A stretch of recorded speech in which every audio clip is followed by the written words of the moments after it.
घर पर बैठे बैठे आप ये खुद से कैसे पता लगा सकते हैं कि जो आपके दांत में कीड़ा लगा हुआ है उसमें सिर्फ फिलिंग होगा, वो बच जाएगा दांत, या फिर उसमें जाकर अब रूट कैनाल ट्रीटमेंट कराना पड़ेगा। तो इसमें जो सबसे पहला पॉइंट है, देखो,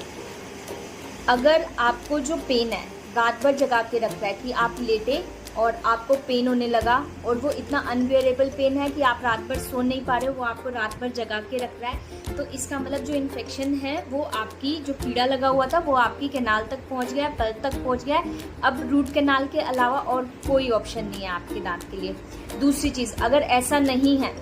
कि अगर आपको जो कीड़ा लगा हुआ है ऐसा कुछ नहीं है कि रात में पेन हो रहा है या ऐसा कुछ, तो आप अभी भी उसको फिलिंग करा के बचा सकते हो अपने टीथ को। अब जो दूसरा पॉइंट है, इसमें क्या है कि अगर पेन किलर खाने से आपको रिलीफ मिल रहा है, अगर आपको दर्द हुआ, आपने जस्ट एक पेन किलर खा लिया, आपको रिलीफ मिला, आप सो गए, आपको अब कुछ पेन किलर नहीं खाना पड़ा, 1 दिन 2 दिन 4 दिन 5 दिन, तो इसका मतलब अभी भी आप फिलिंग करा के उसको बचा सकते हो। लेकिन अगर आप पेन किलर खा रहे हो और आपको कोई इफेक्ट नहीं हो रहा है, आपको जो दर्द हो रहा है वो अनबियरेबल पेन हो रहा है और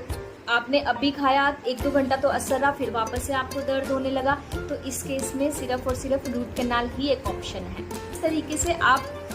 घर बैठे बैठे, मतलब डेंटिस्ट के पास आप गए भी नहीं, लेकिन आप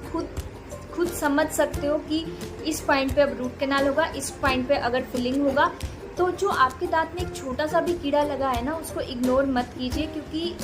अगर आपके दांत में एक बार कीड़ा लग गया है तो मैंने आपको बताया कि वो जस्ट बैक्टीरिया है, तो उसको आपको एनी हाउ वहाँ पर फिलिंग कराना ही पड़ेगा, नहीं तो वो डीप होता चला जाएगा और फिर एंड नौबत यही होगी कि रूट कैनाल होगा या दांत निकालना पड़ेगा। तो ऐसी ही इंटरेस्टिंग वीडियो के लिए और आप लोग अच्छे से समझ पाएँ ऐसी वीडियो के लिए स्माइल डायरीज इंडिया को फॉलो करें, लाइक करें, शेयर करें, सब्सक्राइब करें। Okay, bye bye. और आप लोगों को अगर कुछ भी डाउट होता है तो मुझे कमेंट सेक्शन में ज़रूर बताएं। अगर आपको कुछ भी समझ नहीं आ रहा है तो मैं आपका ज़रूर से ज़रूर कोशिश करूँगी कि उस पॉइंट को मैं आपको क्लियर कर सकूँ। ठीक है?